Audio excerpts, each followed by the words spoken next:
Ô Dieu fidèle, donne-nous, en aimant le monde, de n'aimer que toi.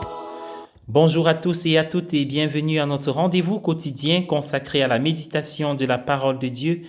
Installez-vous bien, c'est le temps consacré à notre halte spirituelle pour la journée. Nous sommes aujourd'hui le 15 juin 2021. Vous faites bien d'être là et c'est parti pour cette plage où nous cédons place à Dieu dont la parole est lumière. L'évangile est tiré de Matthieu chapitre 5 versets 43 à 48. Oui, bien-aimés dans le Seigneur, l'évangile de ce jour nous demande quelque chose d'assez particulier. Et il nous dit d'aimer nos ennemis afin d'être comme le Père. À quoi ressemble le Père de Jésus-Christ? Eh bien, écoutons. Il fait lever son soleil sur les méchants et les bons et fait tomber la pluie sur les justes et les injustes. Le Père de Jésus-Christ est amour, d'un bout à l'autre. C'est tout ce que Dieu est. C'est tout ce qu'il sait faire. Il n'est pas comme nous, instable, changeant, passant d'une attitude à une autre. Non, Dieu est simplement amour. Dans tous les cas, sa grâce est première et la grâce est tout ce qu'il a à donner.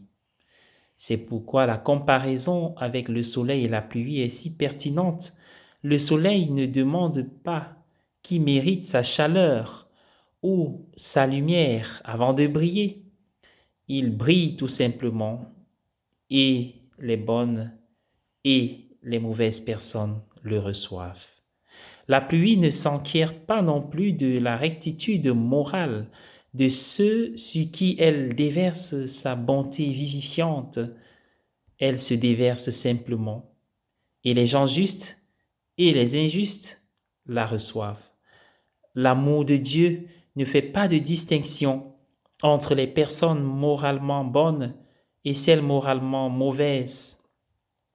Il fait briller le soleil et tomber la pluie sur les honnêtes et les malhonnêtes. D'ailleurs, c'est lui le grand et seul vrai juge.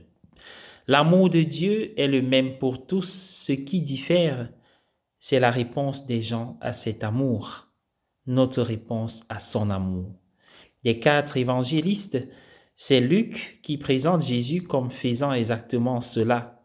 Alors qu'il était suspendu à la croix, Jésus a prié, Père, pardonne-leur car ils ne savent pas ce qu'ils font.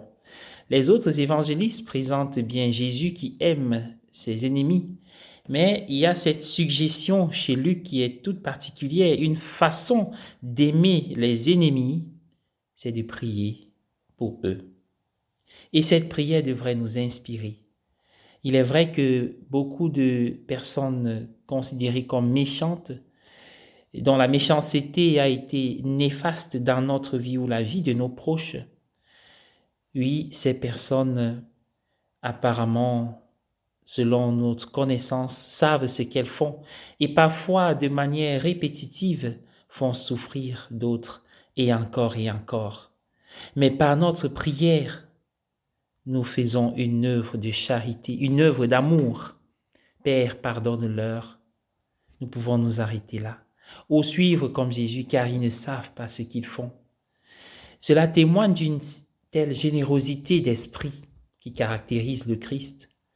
Tout comme dans la première lecture d'aujourd'hui, Saint Paul appelle l'Église de Corinthe à donner généreusement à ce qu'il appelle cette œuvre de miséricorde, à faire miséricorde, c'est-à-dire à vivre la charité entre les Églises. Et Saint Paul nous donne un exemple, Jésus. Le Christ, étant riche de sa divinité, s'est rendu pauvre pour nous enrichir jusqu'au bout. Le Christ lui-même nous invite donc à prier pour ceux qui nous persécutent.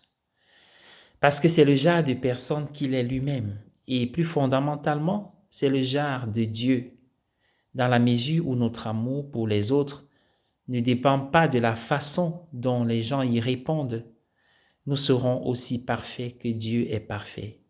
Mais pour cela, il faut agir vis-à-vis des autres non pas nécessairement en fonction d'eux, mais en fonction de notre relation au Père des cieux qui connaît tout le monde. Bonne journée à tous et à toutes et nous chantons. Par les chemins et pour l'évangile.